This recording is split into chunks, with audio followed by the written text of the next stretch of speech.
Welcome to Life After 40 Conversations with Philip Blackett. This is a space for honest, thoughtful conversations about midlife without the hype, without diagnosis, and without pressure. If you are somewhere between 35 and 55 years old and quietly navigating questions about your energy, your identity, your work, your faith, your relationships, or your health, you're not alone. Midlife can often look stable on the outside and feel unsettled underneath. This show, Life After 40 Conversations, exists to do one thing well: to give adults in midlife the language, the clarity, and the calm perspective for a season that can often feel confusing, lonely, or silently overwhelming. This show exists to help you feel seen, steady, and less alone as you navigate the second half of life. It's not a self help program. It's not a medical show. It's not even a motivational pep rally. What this is a meaning making space. Each episode is a grounded conversation between myself, with leaders, caregivers, entrepreneurs, pastors, parents, professionals, and thoughtful human beings who are living through midlife in real time, just like you and me. We talk about lived experience, not prescriptions, reflection, not instruction, reframes, not shoulds, because I believe in this deeply. Midlife is worth living and worth living well. And living it well doesn't start with pressure. It starts with perspective. My role here isn't to stand on the stage, it's to help facilitate conversations that help capable, responsible adults think more clearly about who they're becoming in the second half of life. So, if you ever thought to yourself, why does this season feel different? Or why am I rethinking things that used to feel settled before? You're exactly where you're supposed to be. And I'm grateful that you're here. Let's begin today's conversation. Today's conversation is, quite frankly, a personal one for me. Our guest is someone I consider not just a leader and an accomplished professional, but a big brother and a mentor in my life. Les Williams is the co-founder of Enclave Holdings, a strategic mergers and acquisitions firm focused within the intelligence community. He operates at the intersection of strategy, leadership, and high-level decision-making in environments where trust and clarity matter deeply. He also serves as a professor of practice at the University of Virginia's Northern Virginia campus, where he pours into the next generation of leaders, bridging real-world experience with academic insight. And beyond his professional life, he's married to BJ Wiley Williams, the co-founder of SoHooked, a health and wellness tech aggregation platform. Together, they represent what it looks like to build impact across industries, from intelligence and strategy to wellness and innovation. But here's what makes today especially meaningful for me.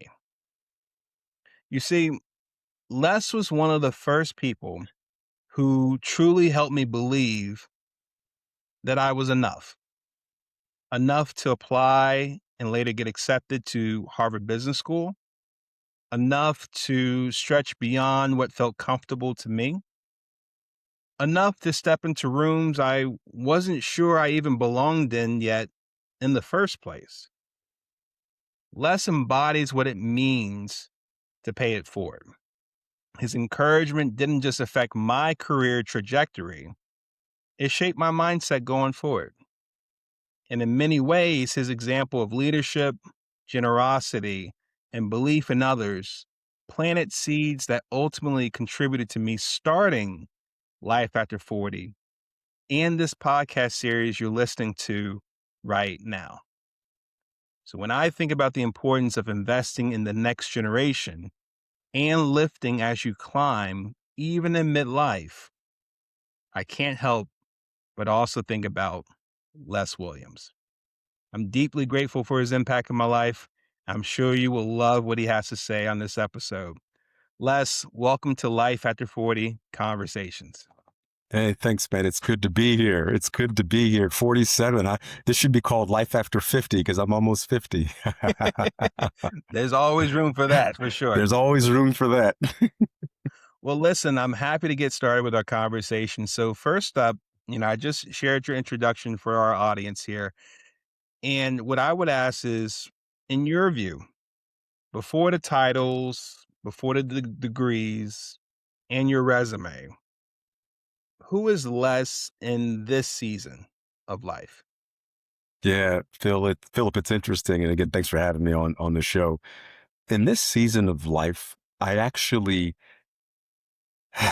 and again, another play on words of the name of this show.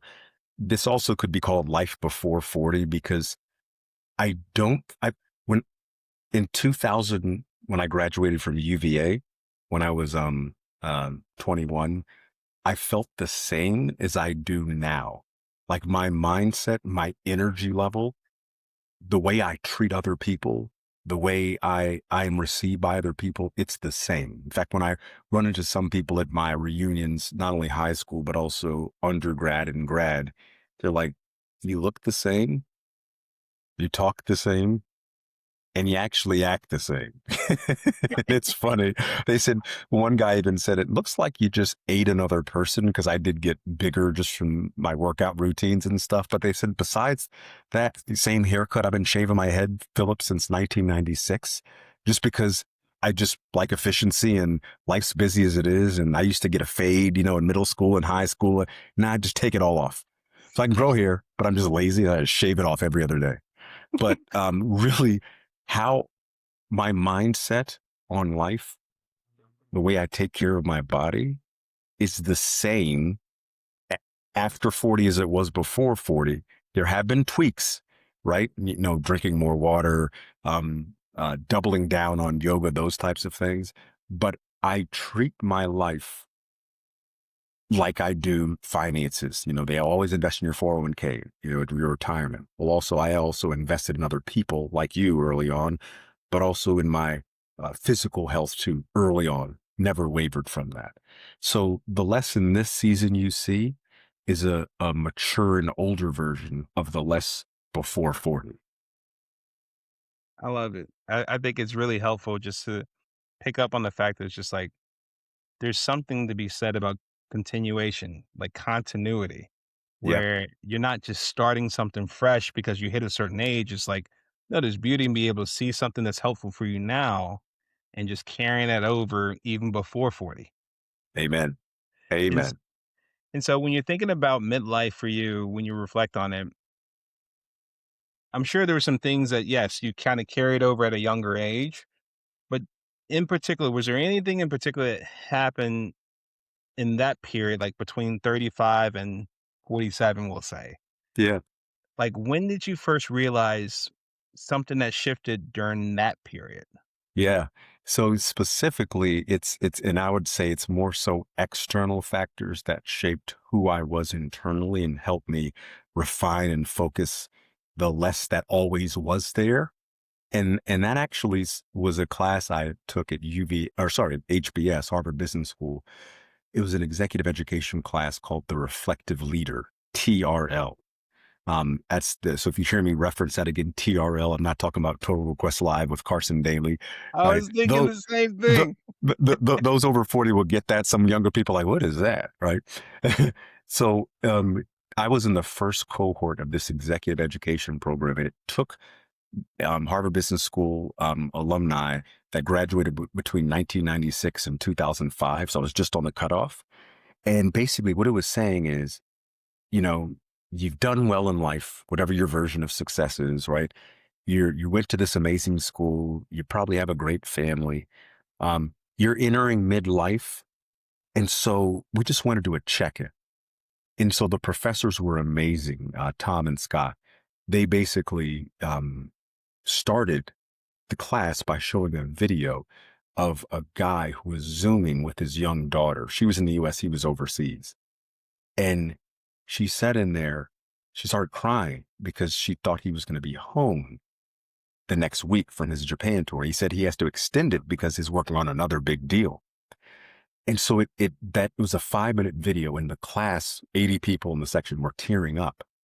And after the video was shown, we started taking feedback from the audience. And then one guy said, this evoked memories of where I'm at currently. He said, I've sold 2 companies, um, uh, but I'm estranged from my son. And I cry most nights, and I don't know why. You could hear a pin drop, Mm. right? And I was one of the younger members at the time. I think I was, Philip, I think I might have, turned 40 around that time. Most people were in their late 40s, early 50s, but everybody went around and had something special to say. And so really quickly, I was trying to think of something because I didn't have anything that happened to me. I don't think I was like, shit. I know that the Washington football team at the time, they ain't doing too good. I guess that's sad. Right? But literally, I was going around and listening, and I was like, oh my gosh. And so I learned from some of those people that were a generation ahead of me what to expect in life. And so that was 2017 or 18, Philip. So leading up to that, the pandemic happened in 2020. And people were dying left and right, as you know. And that started making me realize that this thing called life, it ain't guaranteed. We know that it sounds trite to say that, but when you start realizing people you know are dying, it's tough. I had more friends that passed away a few years after that. One of my very close friends, Al Suarez, he died of stomach cancer. I Wow. went to his funeral in Falls Church, Virginia, and then went to his celebration of life in San Francisco and got together with other Harvard Business School classmates there. Just a most amazing guy, full of life.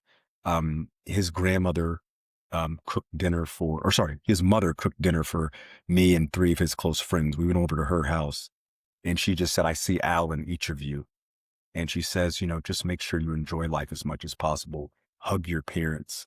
All that right now was my age too. He passed when he was probably 45, I believe. Wow. And so what happened during that time, Philip, is and COVID really brought it out. I live very close to my parents. We're only 8 miles away. They're in Fairfax County. I'm in Arlington, Virginia with BJ. So once a week, I just stop by to hang out with them. I'd bring over my dad's favorite wine, my mom's favorite grapefruit, and I'd just sit and talk, mask on, of course, right? And so the reflective leader class combined with the passing of Al, and then other friends started passing to my age, really made me realize that this thing is really precious. And people in that reflective leader class, TRL, they told me, like, I knew what to expect because what they were telling me happens. So those 2 events, kind of the COVID thing, and then the class, the reflective leader, and passing of my friends, kind of woke me up, if you will. Yeah. No, I think it makes a lot of sense. And wow, like even reflecting back to COVID, it was it was a game changer for lack of a better word for a lot of people Hmm. because you got a quick sense for a vast amount of people very Hmm. quickly Hmm. how the lack of invincibility we have when something drastic happens. And Amen. it's not so much just one off type of in this community here or this miles away. It's like, no, everyone is getting a good sense of how fleeting life is Yeah. and how precious each day is, no Hmm. matter what your age is, Hmm. to be here on this earth another day. Yep. That's right. So I definitely can understand that.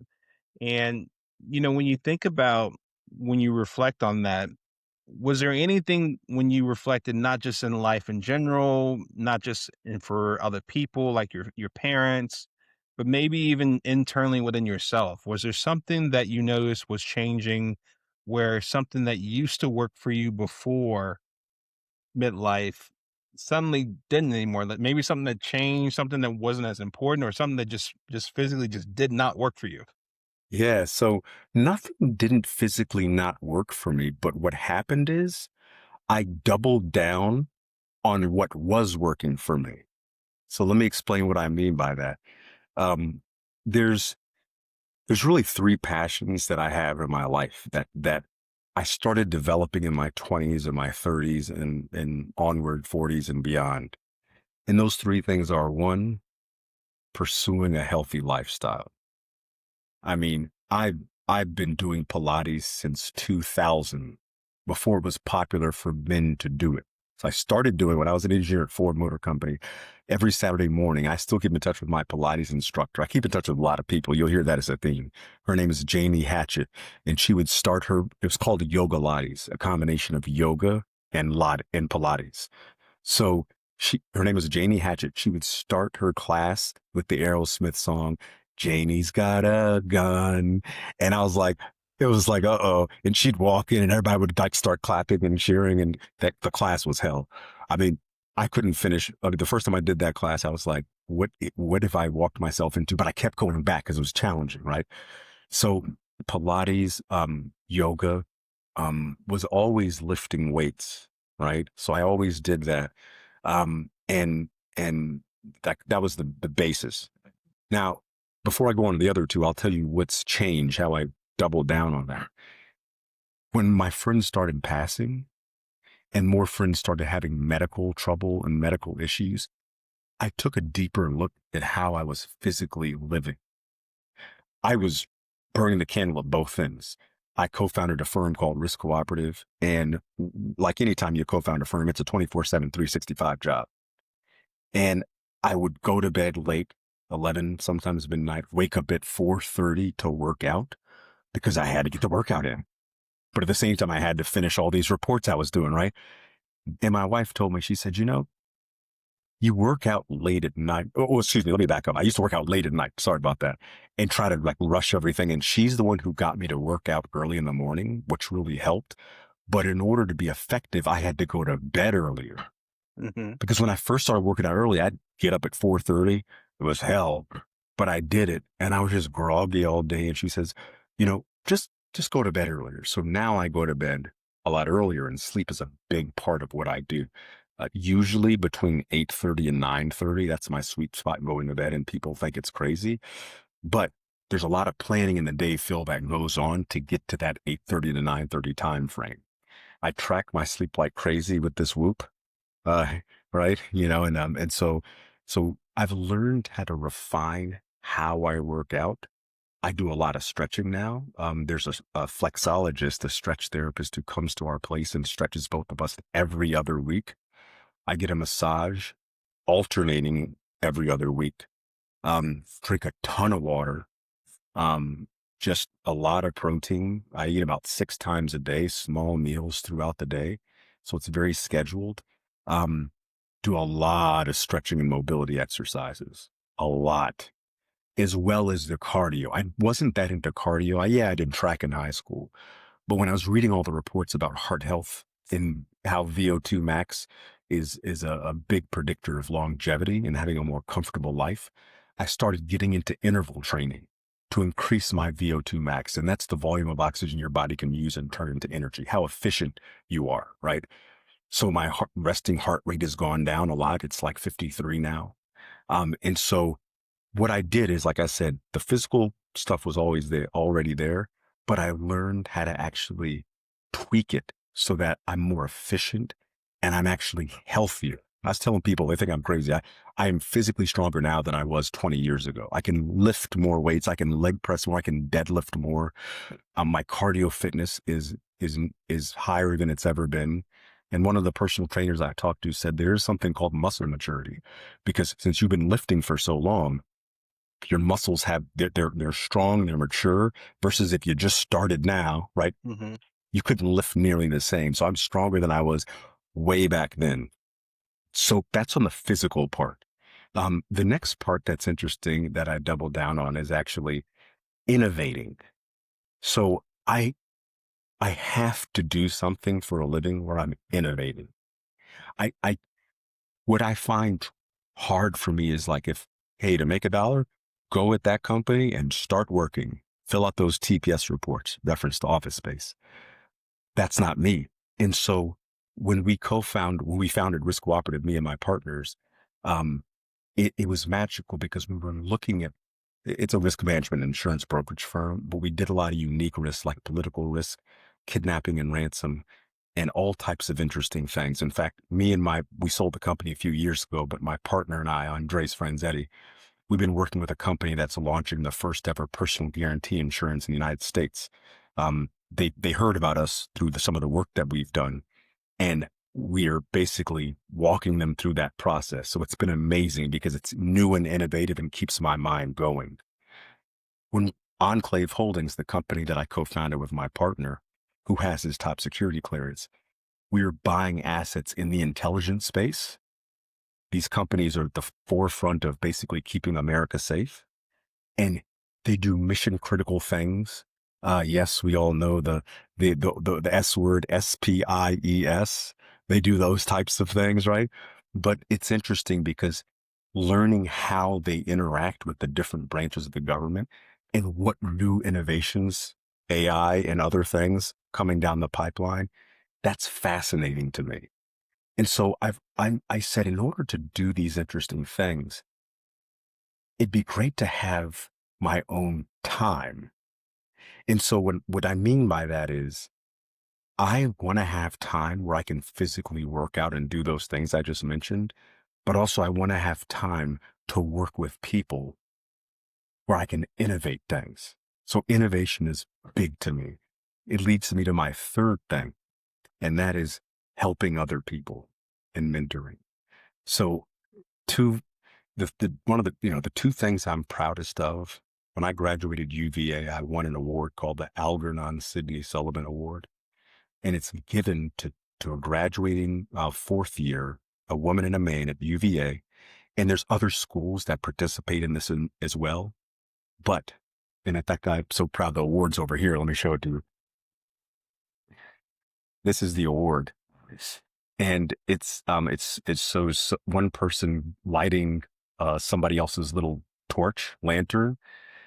And at the back of it says, he reached out in both hands in constant helpfulness to his fellow men.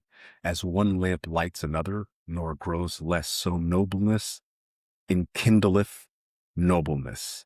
Basically, you light one torch and the other one passes on. So this was one of my proudest awards. I remember Andy Rooney, the old CNN, he came on CBS, the news show 60 Minutes. He was there at graduation. I got to meet him. But I had done a lot of work on campus, mentoring other people, working with some friends in a computer lab where we were helping inner city kids in Charlottesville, get computer education. That award, and then later, years later, the Burt King Award at Harvard Business School, given to an African-American graduate alum who's done a lot of work helping others. So I helped admissions recruit engineers to HBS as well as women and African-Americans. So basically that covers a lot of people, right? Yeah. And I did that for 8 years. I teach now, right? And I always tell people I taught 3 years at UVA. I designed a course from scratch in the engineering school, Philip. It was called The Business of Engineering. And the purpose of it was to make sure that engineers, when you graduate, you just don't go in your cubicle and start typing away and programming or building stuff, but you understand the business that you're in and what you're one little cog in this big machine called the company. And just like HBS, over 50% of your grade is participation, because I want to make sure these students understand communication is the most important thing. It doesn't matter how much you know, but if you can't explain it to somebody, you're nothing. And, the old joke, many engineers have a bad user interface, but a great operating system. My job was to teach engineers to have both a great user interface and a great operating system, right? So you can be able to have this sharp brain, but be able to communicate. So in summary, those three things, the physical activity, the need to innovate, be a part of things that are innovating. And the third thing is helping other people. I said, life is so short. Let me create a career where I'm able to do that and manage my own time. So that's what I did. I worked backwards. I said, Johnny Taylor is one of my good friends and a mentor. He's the head of SHRM, Society of Human Resources Management. And he was proud of me. He said, you basically had a career, your passion, but this is where less is, and everything else fit around that. You didn't Mhm. waver and say, "Oh, I'm going to make a ton of money over here. Let me just go do that." But I stuck with my passions and said, "Well, how can I make a living off of what those passions are?" I love it. I think one of the things that comes up top of mind for me, Les, is that you didn't necessarily just kind of got accustomed to a way of living and say, "Hey, that's it." Like, you essentially designed a life. Yep. You said, "These are the 3 things that are important to me as far as healthy lifestyle, innovation, Hmm. mentoring, and I want to make sure that I'm in a position that I can continue to do that essentially Hmm. every day of my life going forward." Hmm. That's right. And I think it's really telling because I think about how a lot of people tend to have a myth or a lie that they believe that, hey, once you turn 40, that's when it all goes downhill. I got to settle for what I have left. I enjoy what I enjoy when I was younger. This is just what I just have to settle for. And I Yeah. think that even what you just shared was so pivotal to say, no, you can actually challenge that. You actually 100%. can get clarity on what's most important for you, like, what are your 3 things? Hmm. And then ask yourself the question, "If these 3 things are important to me, what can I start to do to shape my life where I can do more of those 3 things ongoing, Amen. not just for a season, but for as long as I want to for the rest of my life, potentially?" Yes. And Philip, what's interesting about what I said is the big difference when you said what has really changed after 40, you pulled this out of me just now.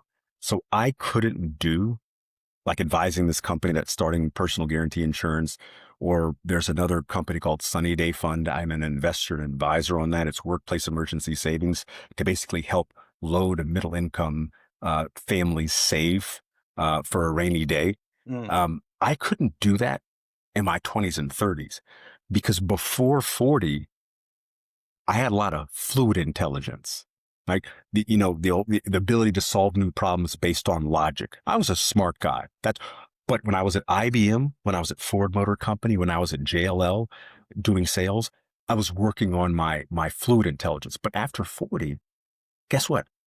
Crystallized intelligence. That's being able to recall facts and information from a stored base of knowledge. It's the old saying. I heard this somewhere. When you have crystallized intelligence, that's wisdom. So knowledge is knowing tomato is a fruit. Wisdom is knowing not to put it in a fruit salad. So so it's how you apply what you know. And so that's why after 40, this is getting even more fun because mhm. I'm able to apply all this knowledge I have, and mentees like you that come to me, I'm able to say, "Oh, Philip, you need to talk to so and so and so and so." And I send off a quick email, boom, it's done. I do introductions on average 5 times a week, Wow. just because of the amazing network and amazing people I've built along the way. I write on average, and I'm not making these people 5 to 10 handwritten thank you notes a week for people who've helped me. And people are shocked. I get phone calls like, "I've never gotten a what is this?" Right. And it's so I'm really big on showing gratitude, but I'm now able to do that stuff after 40. So I can't wait till I'm 50 and 60 because guess what? My network's going to be so much more bigger, right? And people that are like you or that are doing amazing things are going to be leading this company or doing this thing. So it gets better. It gets No, better. it's amazing because even just those 2 bits you talked about as far as, like, you know, making introductions, like 5 a week, like doing written thank you notes, like, Yeah. these are things, like, I was taught much younger, and you realize it wasn't just a nice thing to say, it's like there comes a point where it actually surprises people. It Yeah. actually helps distinguish people in a sense where it's like, in the world of technology today and AI today, and almost in a sense that we've become a little more lazy due to this technology, like, That's who right. takes the time That's to right. think through okay, who would this person be a right connection for? Because Hmm. you can't necessarily put that as a prompt into AI. You You have can't. to actually think about it in your intelligence, your That's right. crystallized intelligence up here. What That's would right. make sense?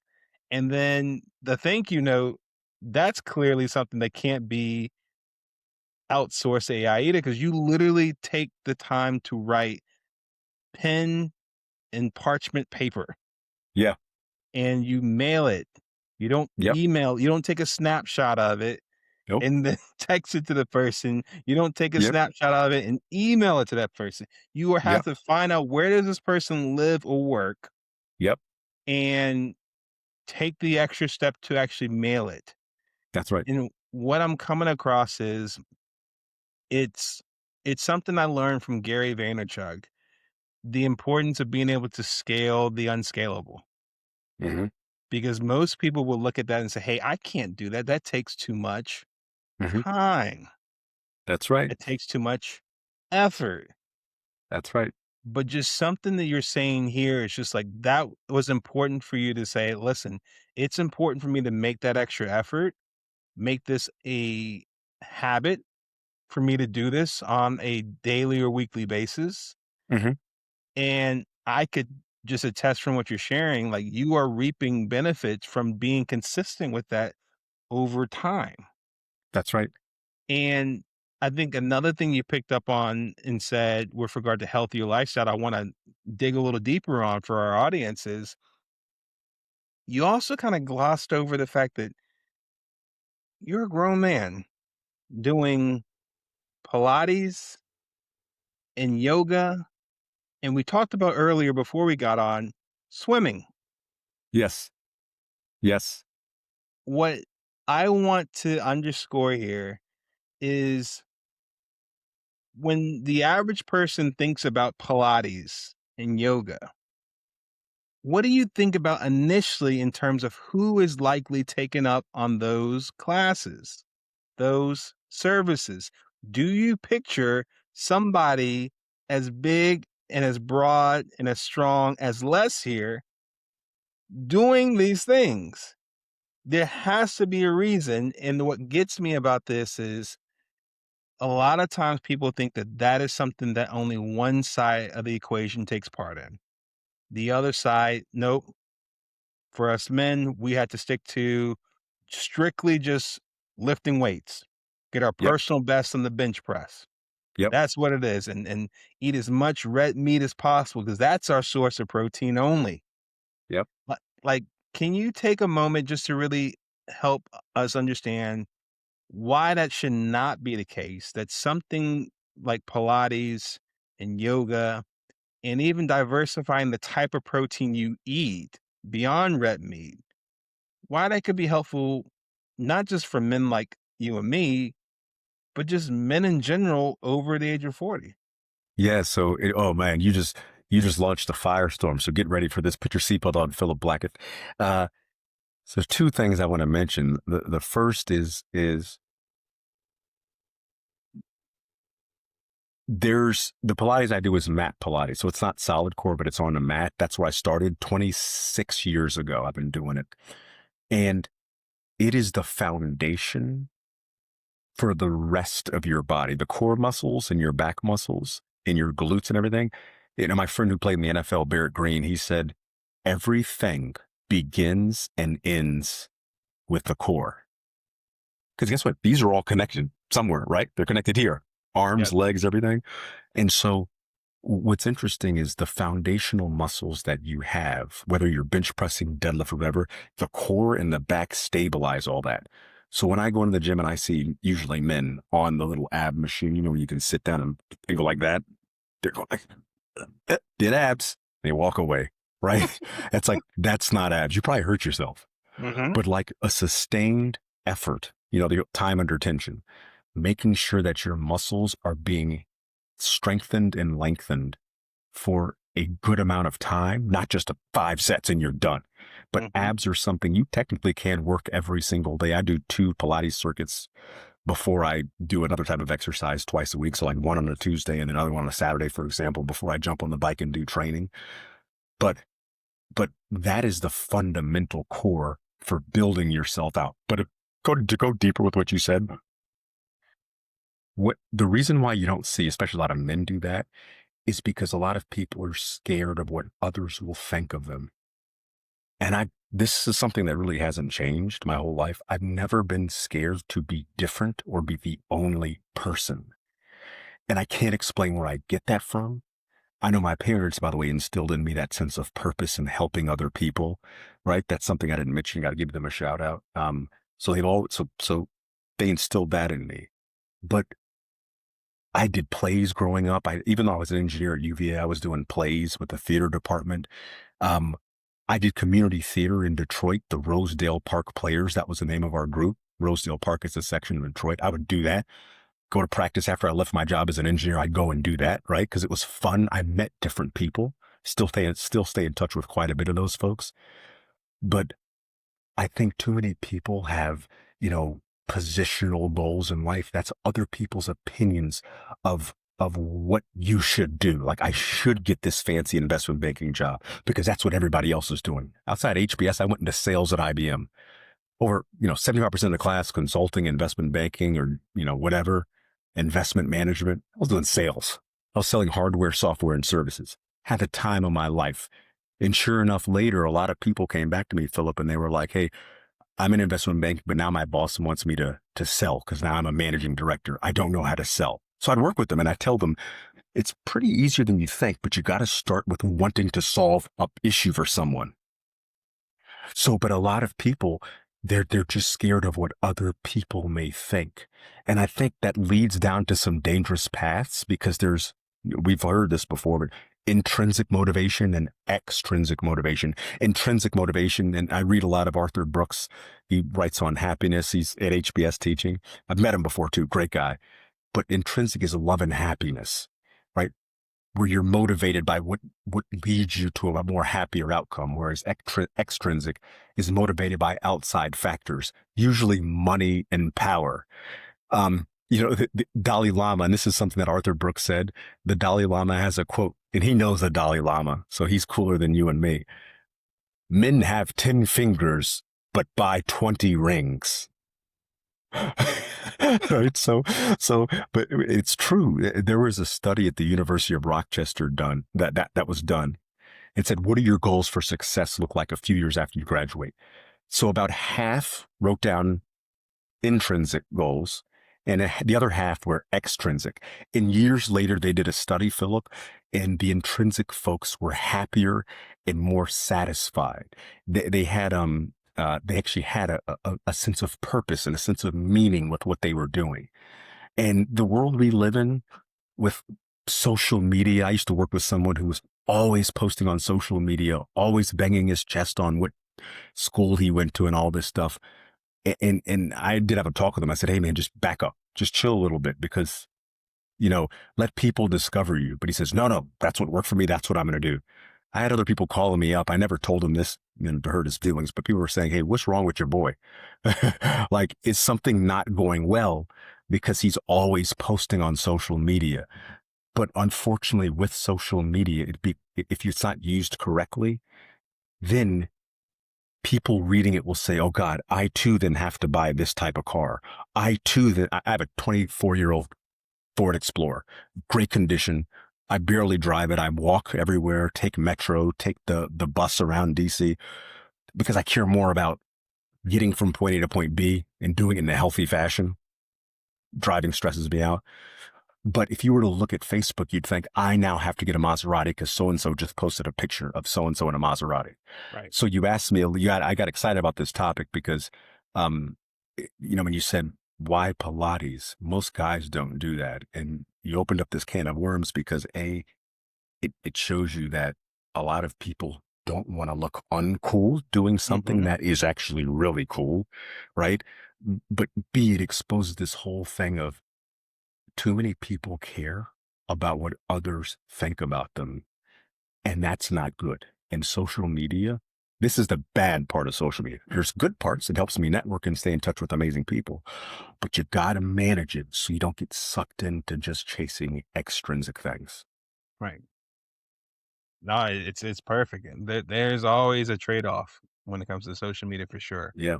And even on a broader sense, as far as to your point, really caring what people think to the degree of not being true to yourself Hmm. or changing how you've gone about that you felt is right for you Hmm. in order to appease or to court the approval of people that may or may not really care. Hmm. And that really helps me as a recovering people pleaser myself, Yeah. just kind of further validate the importance of being true to yourself as far as what's Yeah. right for you. Because I guess I would imagine, and you can kind of answer this question here, what do you think it would have cost you less if you did do things more so based on what other people said you should do at this age, or because of who you are and how they perceive you, and what social media says? And what do you think it would have cost you if you kind of went with the herd, so to speak, mentality? I would be depressed. I know I would be depressed. Um, because those three passions I mentioned, I know that if I didn't follow those and I instead tried to go with the playbook of what society thinks one should do, I wouldn't be happy. I wouldn't be able to work out. There's days, don't get me wrong, where I'm like, if I'm having a bad day, mentally you're not in it, and I don't go to the gyms that you'll hurt yourself. Lifting Mhm, weights hurt, but I would be in a constant state of, oh God, this isn't me. I would be depressed. I know I would. mhm. Because times when I couldn't work out or I couldn't do certain things, I just wasn't me. I'd be depressed. So in that case, then what do you feel like in contrast to that? What are some of beyond the three you listed, Mhm. right? Things that are most important to you. What are some of the beliefs or habits or rhythms for you now that, in addition to those three, that are essentially non-negotiable for less? Yeah. In addition to those three, I would say, yeah, one is, this is funny. This isn't a very big answer. It's like, it's not a worldly answer, but sleep. Of all the things I mentioned, like, uh, um, the problem I did have younger is I didn't get enough sleep. Now, I was an investment banker, so I wasn't like staying up 3 days straight. But what I mean by that is there was so much stuff I wanted to do because I love reading too, both newspapers, but also like, historical nonfiction, that really since the pandemic, when I started tracking my sleep, I realized, oh my God, I'm not my best self. So for me, the non-negotiable is sleep. I try to limit myself for 2 social activities, Monday through Friday, if they're in the evening, because I know that trying to get to bed between those early hours, like I said, you just can't do it if you're out with someone, right? Having dinner. But I also have to be flexible, right? Because you can't just be a hermit and live inside. So I would say for me, that sleep is a non-negotiable. I calendar things in. I have a lot more breakfast meetings or lunch meetings so that I can free up my evenings for downtime with BJ and then ultimately sleep. That's a big non-negotiable is sleep. And it is the foundation of the exercise, the healthiness, like being in the right mindset. And it's so underrated. In fact, a while back, a media executive, Philip, said, my biggest competition is actually sleep. So that's why when you watch certain programs where it's Hulu, Netflix, whatever, and you finish watching an episode and then it says coming up next and it has that countdown, it's going to keep you on. It's gonna keep. And I've been. Shit, I'm normal. I mean, I was watching Hijack at Idris Elba the other night. I have 3 episodes. I went to bed at 10:30. I'm like, oh, but it was a good show. No, it's one of those things that I think there's a couple things that come up top of mind for me from what you just shared, Les. Like one, once again, it's sharing something that some people would think, why would you say that if you're trying to be competitive? Sleep? Yeah. Like, isn't that lazy?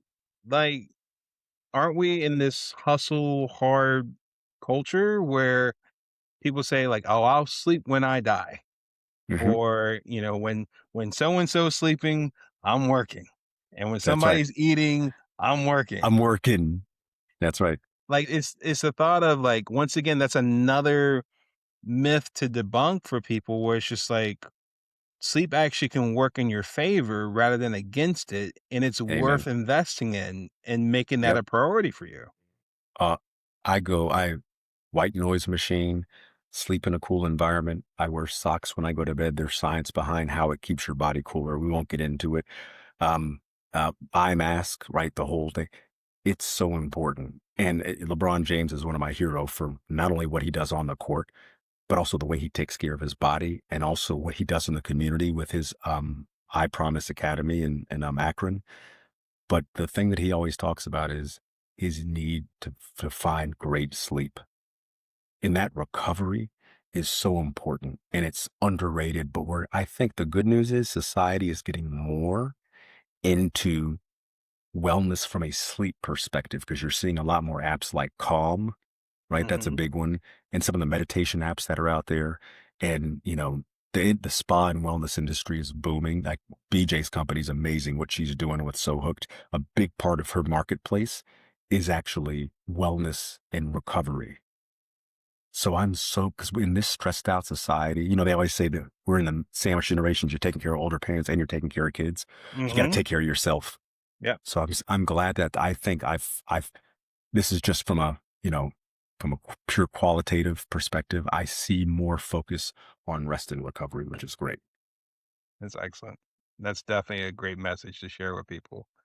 And so, when you think about where things are now with you, what would you say, like, what does thriving look like for you now? Yeah. Thriving for me looks like, Enclave doing well. And we have some potential targets, to buy some companies.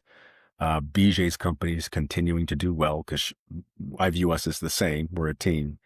Our health continues to do well. We're both very healthy. We both track our sleep. We both work out. She's a workout fiend too. I mean, she does it all, the boxing classes. I swim, she boxes. So she's the fighter, I'm the lover. Right.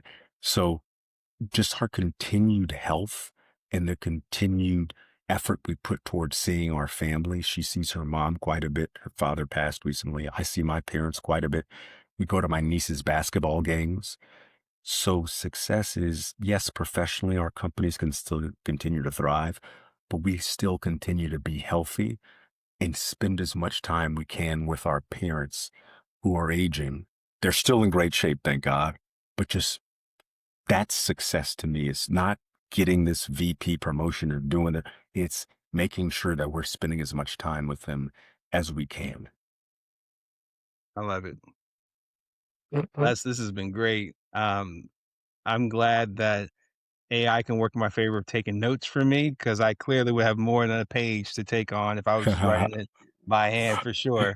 Um, and I'm sure that's the case for people listening in. And what I would say here, Les, is as we start to close, here's a question I really want you to think about.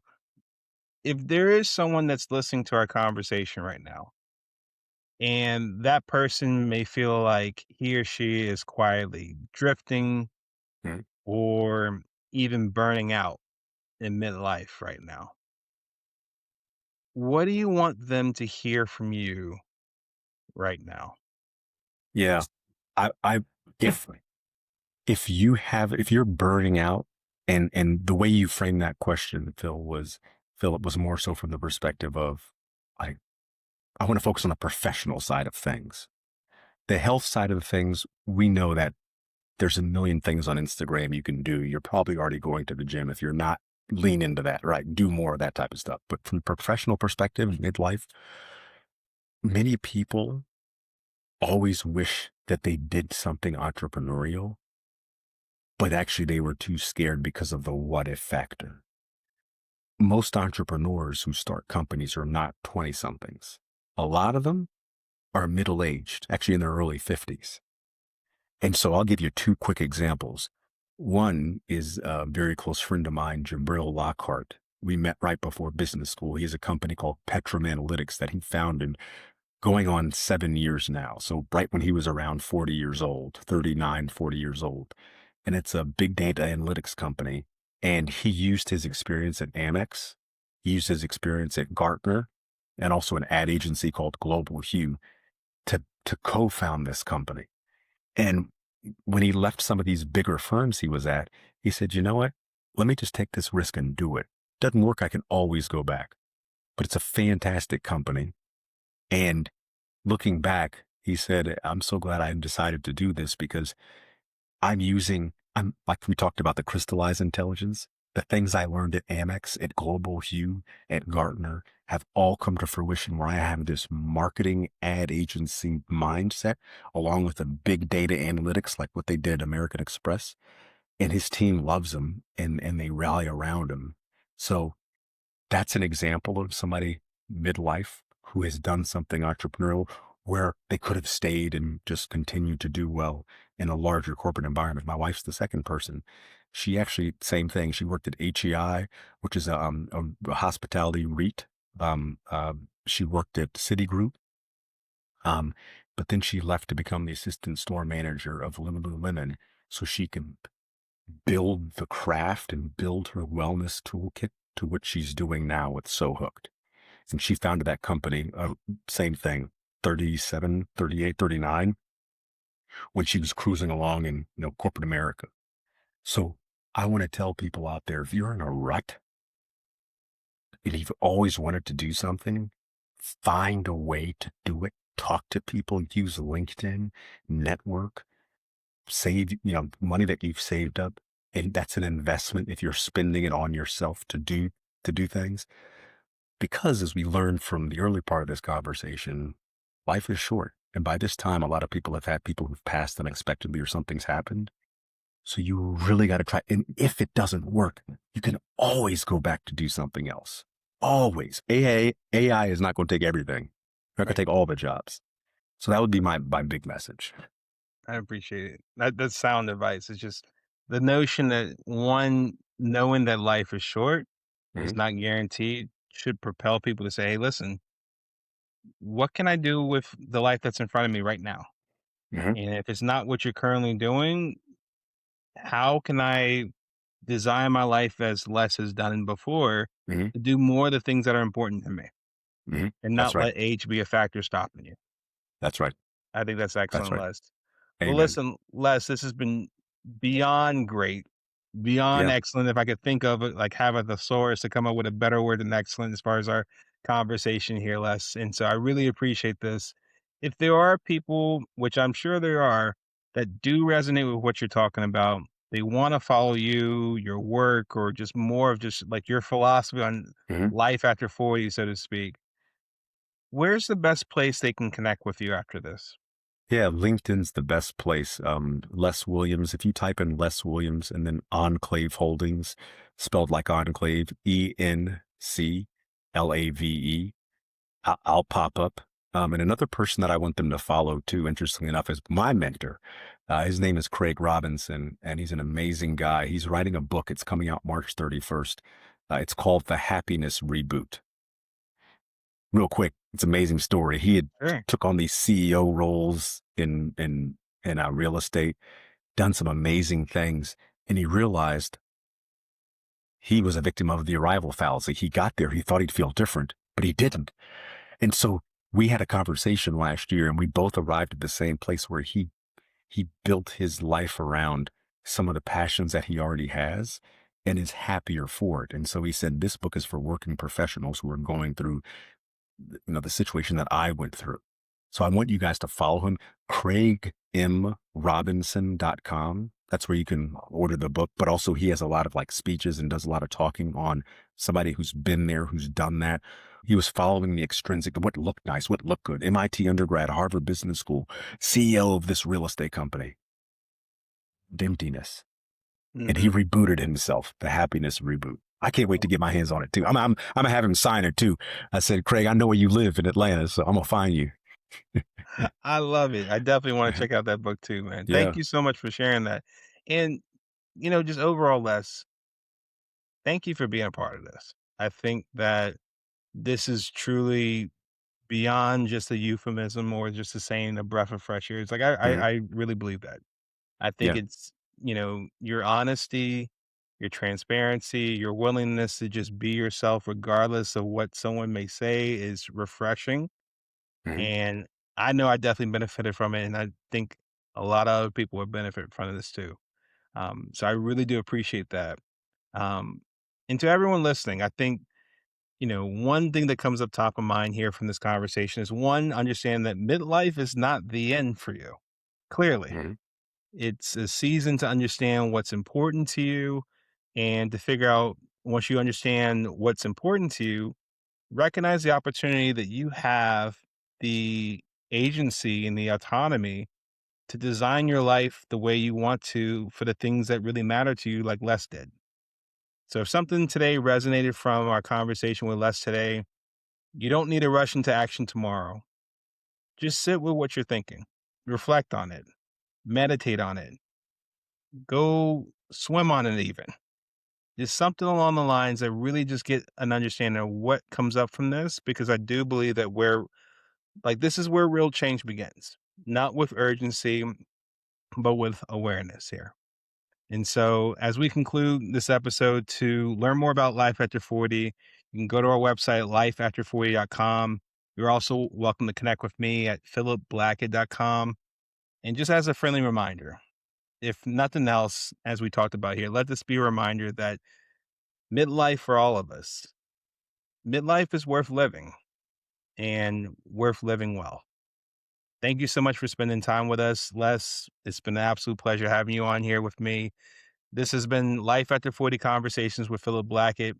Thanks so much for watching, and we'll see you in the next conversation.